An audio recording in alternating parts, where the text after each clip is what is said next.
Welcome back to Privy. Privy is a podcast about bathrooms, recorded from my home bathroom. I'm your host, Hunter Hoover, and I love bathrooms. Welcome back, everybody. And if you're listening to this on the day it's released, yesterday you celebrated American Independence Day. America, freedom, dig it, man. Every year, when I was growing up, Independence Day, 4th of July, as it is colloquially called because it happens on July 4th,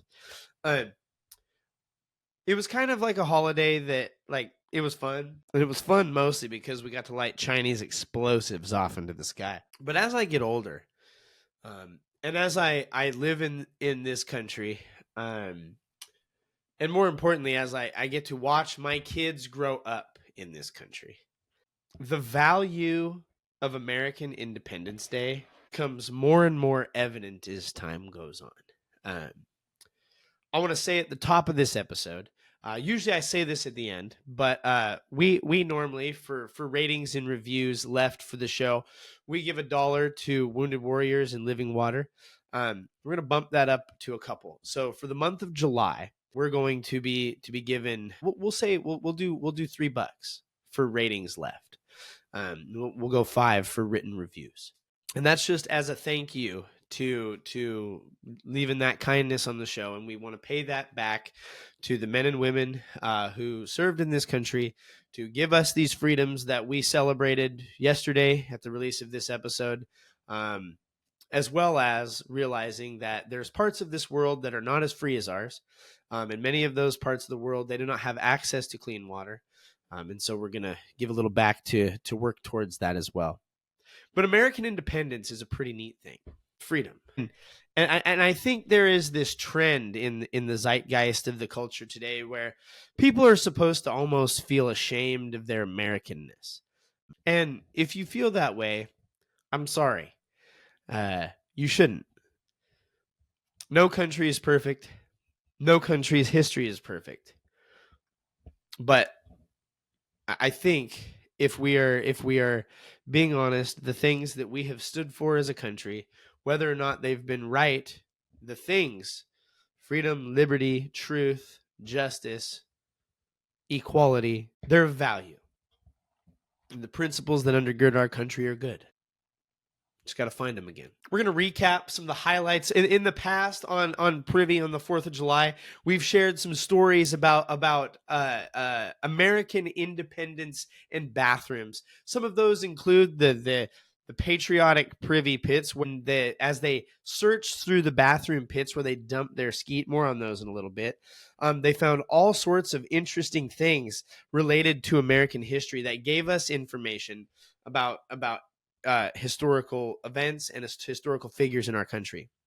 Last year, we talked about Windy Ben and how Ben Franklin, he's a big fan of farting, and he was a big fan of sleeping in the buff.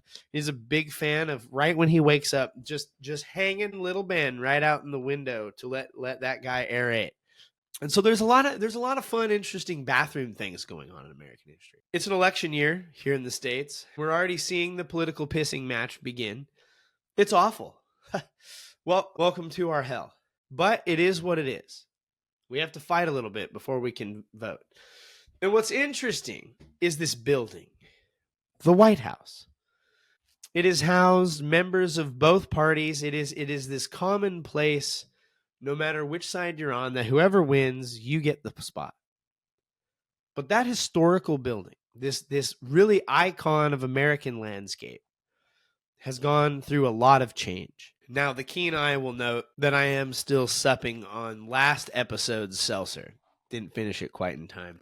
Don't worry, I will have my mid-episode grip and rip for you nonetheless. It wouldn't be an American celebrating 4th of July patriotic episode without it. But we need to get into some White House history. Where did this building come from? Our first president, say it with me, kids, George Washington, commissioned and selected the plot of land for the president's residence. It rhymes. The original, it wasn't called this, but the original White House. And he commissioned that land in 1791. We'd been a country for 25 years. Might as well give the president a place to live. James Hoban was selected as the architect, and this original White House was built before the turn of the 1800s. The first president to live in the White House was John Adams, though when he moved in, it was unfinished. It should also be noted, this White House was not at all like the one we know today. It was black. No, I'm just kidding. But it was dark. It was poorly lit. It was kind of damp and stuffy, kind of like it is metaphorically today, you know, because of politics. In the War of 1812, still salty that they absolutely got their butt handed to them in the Revolution, the Brits set fire to the White House. Bold move, Cotton. Let's see if it pays off. Turns out, if you build it once, you can build it again. So they called James Hoban back up to rebuild the White House. Now, I'm starting to wonder, like, if it was damp, dusky, musty, and mold, why'd we call the same architect? But they call him up to repair the damage. James Monroe moved into this new White House, and over the course of the next 10 to 15 years, the north and south porticos would be added to the building. But this is a show about bathrooms. And really, we're here to talk about White House bathrooms and the history of White House bathrooms. Bathrooms in this period of our history were very rudimentary. And in the White House, those bathrooms were non-existent. People were dumping their night soil, which is academic nice speech for liquid shaz, in the streets, or as was often the case, at common repository dumping spaces. They had these designated spaces around town wherein, if you didn't enter it, the gong farmer, we're going to get to gong farmers one day on the show, but the gong farmer would come in and take the skeet to the pit. Washington, D.C. had a few key spaces for this, and the one nearest the White House being on the north side of the city. Now, while the president lived in the White House during this time period, if they had to skeet a patriotic pile, they had to use the brown shack out back. The White House outhouse was common use in the White House for the first 60 years. The house might be big, it might be white, but you still make brown out back. Often this combined a chamber pot being dumped in the outhouse via servants or, slaves who were in charge of running these bowls. It's a grim thing. The leader of the free world squatting in an outhouse like the rest of us. At this time, to get water to and from the White House, servants, which is this side of history's term likely for slaves, again, it's bad. Not all of American history is good. Carried the water to and from the White House. And before the White House was burned down, James Madison suggested that they put running water in. Now, the White House was brought running water in 1833 to supply the White House with running water to help fill the fire safety protocol reservoirs. Now, you might be wondering, why are they so worried about the fire safety protocol reservoirs? It's not like attacking British forces have recently burned the Brits had just burned the thing down, and they're wanting to avoid that happening again. And so they spent a lot of time and research and money figuring out how to have these water repositories and buildups, so that way, if they need to call on large deposits of water, they can put out another British fire. But to get that water into the White House, it would need to be plumbed in. To find the water source, the search had begun much before the fire in 1814. 7 years prior, it was proposed to pipe the water in from a spring 6 blocks away. They didn't do this. Rather, after the rebuilding, they purchased a spring of water in Franklin Square in 1831, just 2 blocks closer than the original proposed spring.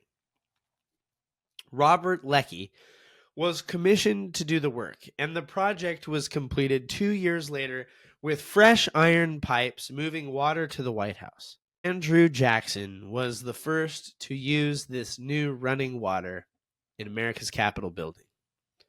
Clean water was brought to the White House. And when you consider the polluted Potomac and the crap-filled D.C. Canal, which we will discuss in the future, it seemed to be a huge step forward. William Henry Harrison became the 9th president of the United States in 1841. Up until that time, he was the oldest president to fill office. Consequently, William Henry Harrison is known primarily for just one thing: dying. He was the first president to die in office, serving as president for just 32 days. The official White House website says that Harrison, quote, caught a cold and died of pneumonia. Thankfully, he had the opportunity to enjoy the new running water of the White House before he sniffed it. A likely story, since he gave his inaugural address in the cold, wet night. But what if I told you there was more afoot than pneumonia? An initial diagnosis from his doctor suggested more is going on. Thomas Miller, William Henry Harrison's doctor, declared the cause of death as pneumonia, but he did note the fevers and distress he exhibited on his deathbed were more akin to intestinal distress related to parasitic bacteria.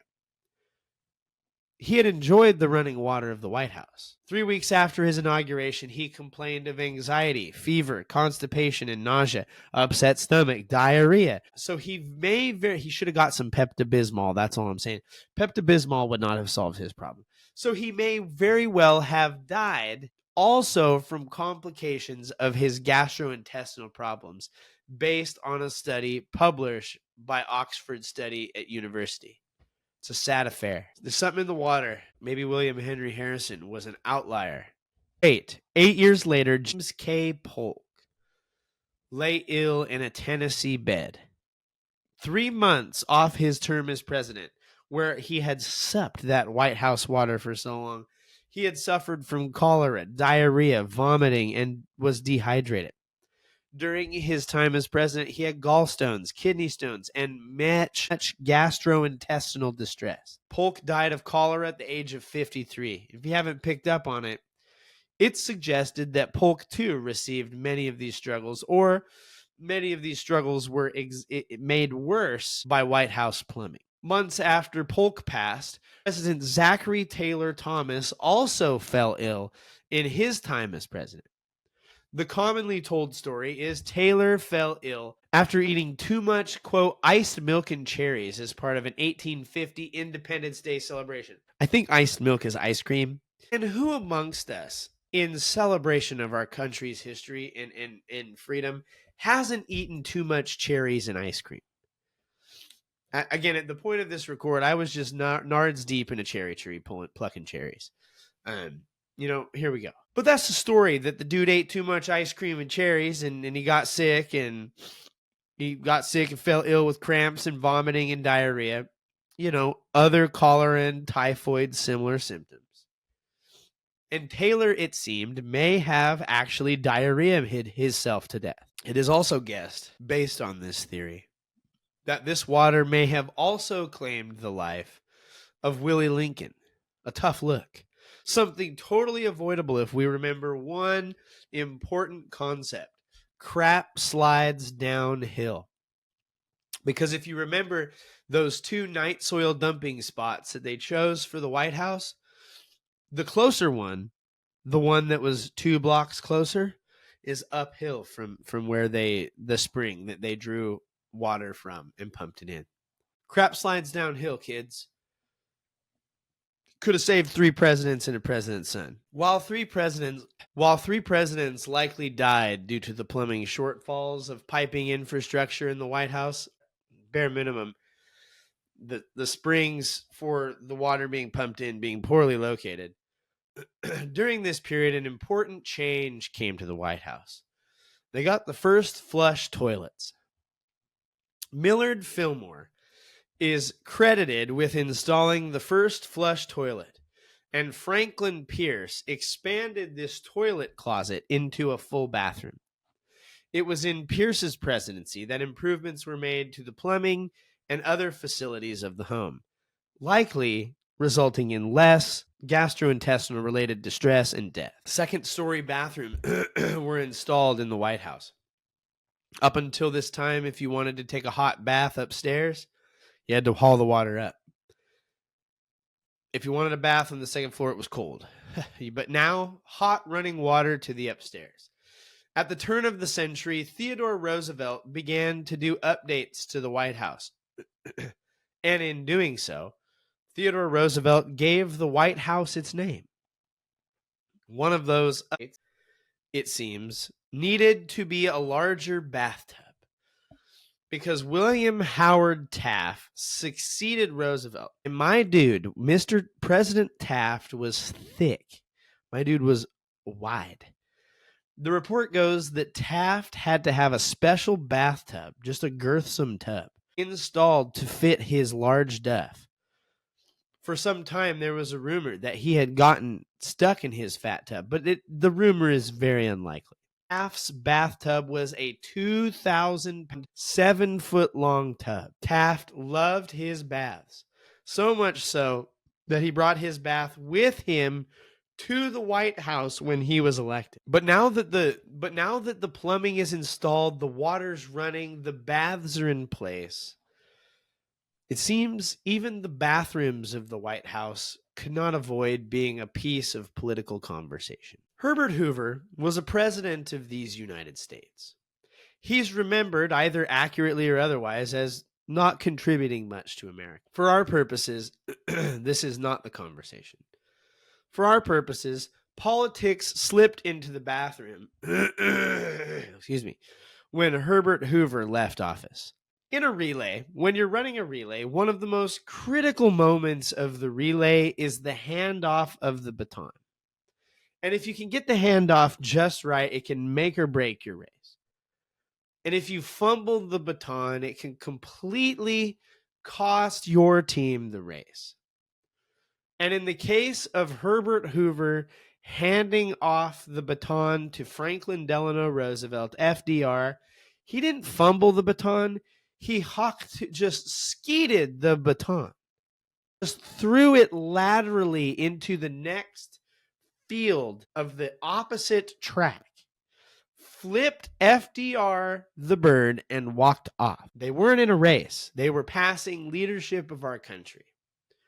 And while Harrison is remembered primarily for dying, FDR is remembered as being the only president to date who was physically disabled. So what's the baton throw? How did Hoover do FDR so dirty? When Herbert Hoover left office, he took the Oval Office bathroom toilet and he left a urinal in place. You can do a lot of things while in a wheelchair, but usually one of those is not traditionally using a urinal with a lot of comfort. Now, while many people didn't know the extent of FDR's paralysis at the beginning of his time in office, Hoover seemed to be pretty keen on it in his dealings with this urinal jab as he left. It's a bold move. Like, it's pretty gutsy. It's kind of a butthole move. It is a butthole move. While the old plumbing in the White House bathroom may have led to the deaths of 3 former presidents, further potty politics in the White House rise in the Nixon administration, when the plumbers of the White House have him all fouled up. During the Nixon administration, there was classified leaks being sent out to the media, leaking government secrets and data. A special task force called or referred to as the White House plumbers, get it? They fixed the leaks, was sent to plug up those leaks. In the famous Ellsberg break-in, the plumbers nearly got caught. Much of their work was dissolved. However, they were called in to help the committee to re-elect the president and helped with the Watergate scandal.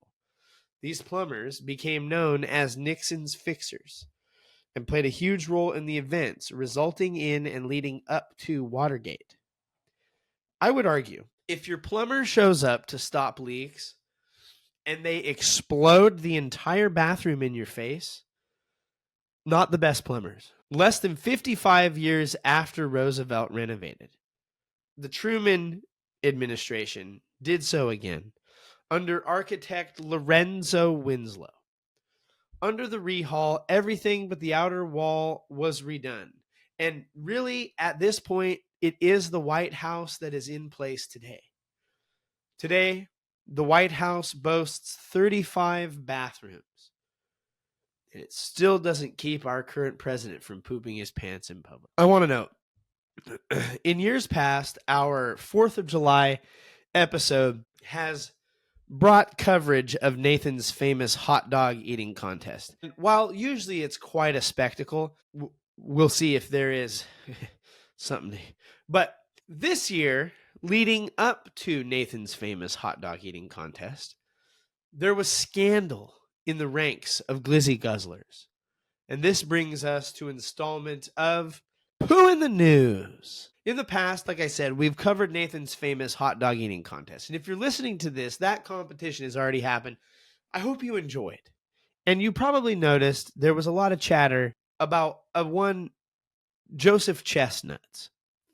There was a bit of an upset this year, unless something has changed between the time of recording and the release of this episode. But at the time of recording, there was a lot of scuttle about Joseph Chestnuts. This article comes to us from NPR, and it is titled, Hot Dog Eating Champ Joey Chestnut Won't Compete This July 4th. What's the beef? Now, I'm not going to read this whole article to you. If you want to go check it out, link in the thing below. But pretty much what happened is Joey Chestnut, this guy who can just like suck down wieners so fast it's almost unhuman, decided that he is going to take a deal with Impossible Sausages. Now, while there's no rule against a competitor having a brand deal or whatever, striking up a brand deal with Impossible Wieners, wherein most of their marketing is like, hey guys, we all know how regular hot dogs suck big time, right? Get yourself one of these fake wieners instead. The organizers of Nathan's famous hot dog said, you know, that messaging seems kind of intuitive to our whole thing, and maybe it's better if you just don't show up. So, because he has chosen to represent a, quote, rival brand, Joey Chestnuts was told that he may not participate in this year's Nathan's hot dog eating contest. I also want to note, in the article, they interviewed Joey Chestnuts, and he really seems to be playing the victim a little bit. He's very much like, you know, you're depriving the fans of a champion. You're not giving the people what they want. I can't believe that Nathan's Famous would do this to me. But here's the deal, Joey. If you're listening, you're not, but if you were, why the flip are you signing on with fake wieners, dude? Like, you're known primarily for one thing, sucking back hot dogs. So, like, you had to have a little bit of a clue that if you started, like, slurping down fake sausages, things were probably not just going to magically just be oakley dokley. According to, as of this recording, June 22nd, Joey Chestnuts will not be participating in the Nathan's famous hot dog eating contest. Why in the flip are you partnering with a flake glizzy Lizzy, dude? Like, I don't get it. I don't blame Nathan's Famous for doing this. In fact, Joey, figure it the heck out. Like, you're faking it. The plant-based sauce, they're not better. You can pretend that they are. Oh, the flavor's the same. Yeah, but the texture is not. So, admit you're wrong. Swallow your pride. You already got this brand deal. Just ride the wave, but quit complaining. You made your bed. Sleep in it, bud. I don't blame Nathan's at all. In fact, I'll be watching this year, and at the point of this listening, I already have. This has been Poo in the News. This brings us to the end of another episode of Privy. Thank you guys for being here. I hope that if you're here in the States, that you had a chance to celebrate our American freedom. I hope that you were safe. I hope that you still are safe, and I hope that it was a good time had by all. As always, leave us a rating and review. I told you at the beginning of the episode, 5-star options are preferred. We're going to bump that up for the month of July to $3 and $5 respectively. Thanks to Kevin and Podington for the use of their music. As always, you can send us an email, privycast@gmail.com. You can follow us on social media at Privycast. You can follow me. I'm at Owlet7. Don't forget about Randy Bowles at Randy Bowles. We'd love to engage with you online. Lots of stuff going on out there. Check us out. Share the show with a friend. Send it to them. Say, hey, I listened to this podcast about bathrooms. I know it's weird, but give it a shot. And encourage them to leave a rating and review. That's how people find the show. This brings us to the end of another episode of Privy. Keep pooping in the free world. Own your stank. And now, as always, don't forget to flush.